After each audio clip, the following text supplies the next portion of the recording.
He was the greatest writer of his era. We're talking about Shakespeare in 1613. Now a film depicting his life after his retirement is coming to the big screen. It's called All Is True, Kenneth Branagh's latest Shakespearean enterprise. And joining me right now via satellite, the director and actor who plays Shakespeare, Kenneth Branagh. Thank you so much for joining us, Kenneth. Thank you, Sharon. So let's talk about this, because a lot of people who don't know not a lot about Shakespeare or his plays may not understand the title. So can you talk a little bit about how you came up with the title All Is True? All Is True was the alternative title of his play about the life of Henry VIII, which was playing in his world-famous Globe Theatre on June 29th, 1613, when after a cannon went off for a stage effect, some sparks went into the thatched roof and the whole building absolutely burned to the ground. 3,500 people escaped with their lives, but it was the traumatic start of Shakespeare's decision to go back home. He was going to return to his small hometown of Stratford-upon-Avon in the middle of the country and face up to a family that really he'd been absent from for the best part of 20 years, as he'd been this massive celebrity, greatest writer of the age.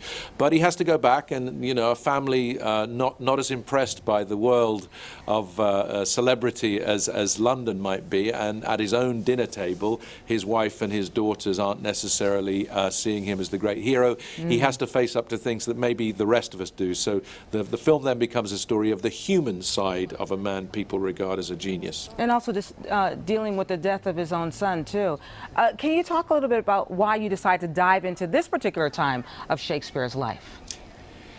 I think that for me it was interesting that the wife that he married, who was 8 years older, who was pregnant when they were married back when he was 18, is someone he stayed with for the whole of his life, and yet she could not read or write, and yet he was the most famous writer of the age. The same applied to his daughter Judith, and I wanted to give voice through Ben Elton's brilliant screenplay to those characters, and we use, as you mentioned, the tragic death of their son Hamnet, who died when he was 11, to be the catalyst for the unpacking of all these family secrets and some lies that forced them to face the truth about who they are with each other. And it was in those kinds of conversations, some of them funny and some of them absurd, but a lot of them quite dramatic, that we discover who these people are, and particularly who Shakespeare is at the end of his life, and what is important to him. And I think that in his own plays, and we argue in this film,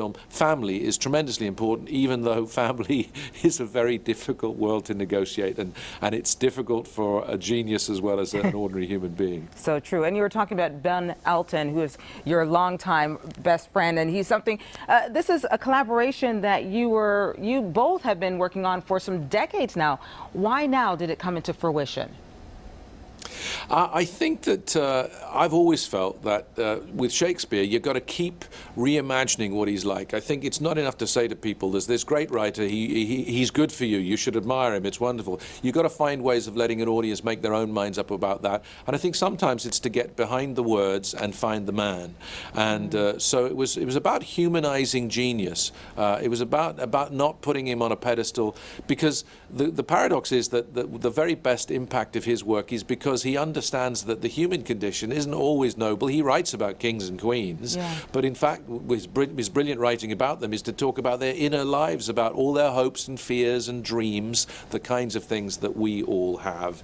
And I think discovering that the man who wrote them had that in his life as well was critical, and it's a critical message to get out there, because it lets people go to see the plays if they want to with a different kind of perspective, less intimidated maybe, and more open to seeing how humane and humorous they can be. Very true. Kenneth, thank you so much for joining us this morning. Thank you, Sharon. And our thanks to Sony Pictures Classics for providing production assistance with today's interview. All Is True hits theaters May 31st.